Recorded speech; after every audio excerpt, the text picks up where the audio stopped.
गांव में रहने वाला एक नौजवान लड़का पुरानी यादों को ना भूल पाने और एक चीज के बारे में बार बार सोचने की आदत से परेशान था। अगर उसे कोई कुछ कह देता या फिर उसके साथ कुछ थोड़ा सा भी गलत हो जाता तो वह बस उसी घटना के बारे में पूरे दिन सोचता रहता। वही बात उसके दिमाग में हर समय घूमती रहती है। फिर वह या तो अपने साथ ही किसी दुर्घटना के लिए अपनी किस्मत और भगवान को कोसता रहता या फिर अपने मन में उस इंसान से बदला लेने के लिए ख्याली पुलाव पकाता रहता था जिसने उसे कुछ कह दिया था या उसके साथ कुछ गलत किया था। अपनी इस ज्यादा सोचने की आदत के वजह से ना तो लोगों के साथ उसके अच्छे रिश्ते थे और ना ही वह किसी काम को अच्छे से कर पाता था। वह हर समय तनाव में व मानसिक अशांति की स्थिति में रहता। उसकी ऐसी हालत को देखकर उसके एक मित्र ने उसे सलाह दी कि यहाँ पास के ही एक बौद्ध मठ में एक जैन मास्टर रहते हैं, तो उनके पास जाओ। वह तुम्हारी इस मानसिक समस्या का कोई न कोई समाधान अवश्य बता देंगे। वह नौजवान लड़का जैन मास्टर के पास जाता है और अपनी समस्या उन्हें बताता है कि कैसे वह यह घटना के बारे में बार बार सोचता रहता है और पुरानी बुरी बातों व यादों को भूल नहीं पाता। लड़के की समस्या सुनने के बाद जैन मास्टर वहां से उठकर मठ के अंदर चले जाते हैं। जैन मास्टर का बिना उत्तर दिए उठकर चले जाना लड़के को कुछ अजीब सा लगता है, लेकिन वह फिर भी वहीं बैठा रहता है। थोड़ी देर बाद वह देखता है कि जैन मास्टर मिट्टी के गिलास में पानी भरकर उसकी तरफ चले आ रहे हैं। जैन मास्टर उस लड़के के पास आकर खड़े हो जाते हैं तो लड़का भी उनके सामने खड़ा हो जाता है। जैन मास्टर लड़के से पूछते हैं, बताओ इस ग्लास का वजन कितना होगा?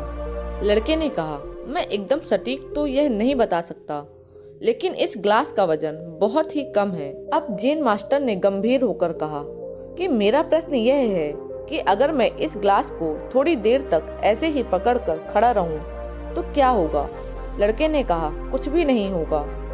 तो जैन मास्टर ने फिर पूछा, अगर मैं इस ग्लास को इसी तरह 1 घंटे तक पकड़ कर रखूं तो क्या होगा? आपके हाथ में दर्द होना शुरू हो जाएगा, लड़के ने कहा। जैन मास्टर ने फिर प्रश्न किया, अगर मैं इस ग्लास को ठीक इसी तरह पूरे दिन पकड़ कर रखूं तब क्या होगा?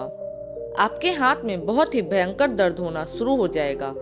आपका हाथ सुन्न हो सकता है, आपकी मांसपेशियों में भारी तनाव आ सकता है और यहाँ तक कि आपके हाथ को लकवा मार सकता है, लड़के ने गंभीर शब्दों में कहा। फिर जैन मास्टर ने कहा, बहुत बढ़िया, लेकिन क्या इस दौरान ग्लास का वजन बदला? लड़के ने कहा, नहीं, वजन तो नहीं बढ़ा। तब भला हाथ में दर्द और मांसपेशियों में तनाव क्यों आया? जैन मास्टर ने पूछा। बहुत समय तक पकड़े रहने के कारण, लड़के ने जवाब दिया। जैन मास्टर ने फिर प्रश्न किया, अब इस दर्द से छुटकारा पाने के लिए मैं क्या करूं? ग्लास को नीचे रख दीजिए, लड़के ने कहा। मास्टर ने कहा, बिल्कुल सही, और जीवन की परेशानियां भी कुछ इसी तरह होती हैं। इन्हें कुछ देर तक अपने दिमाग में रखिए तो लगेगा कि सब कुछ ठीक है। उनके बारे में ज्यादा देर तक सोचिए तो आपको पीड़ा होने लग जाएगी, और इन्हें और भी देर तक अपने दिमाग में रखिए तो ये आपको अशांत व पागल करने लग जाएंगे और आप कुछ नहीं कर पाएंगे। जैन मास्टर ने लड़के की तरफ इशारा करते हुए कहा, अपने जीवन की पिछली गलतियों और घटनाओं के बारे में सोचना जरूरी है, लेकिन उससे भी ज्यादा जरूरी है उनसे सीख कर आगे बढ़ना। अगर तुम एक ही बात को पकड़कर बैठे रहते हो तो ठीक उस ग्लास की तरह यह भी तुम्हारे जीवन में दर्द पैदा कर देगा।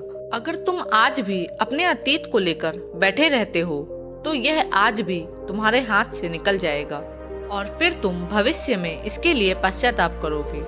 तो अपने भविष्य के लिए जैसा इंसान बनना चाहते हो या फिर जिन गलतियों के लिए पश्चाताप कर रहे हो तो आज से ही वैसा इंसान बनने का प्रयास करो और कोशिश करो कि आज से वैसी गलतियां ना करो जिसके लिए तुम्हें भविष्य में पछताना पड़े। इसकी चिंता करना बंद करो और अपने आज के कर्मों पर ध्यान दो, क्योंकि चिंता व्यक्ति को उसकी चिता तक ले जाती है। दोस्तों, चिंता करने की आदत को छोड़कर एक खुशहाल जीवन जीने की शुरुआत कीजिए। दोस्तों, उम्मीद करती हूँ कि आपको यह कहानी पसंद आई होगी।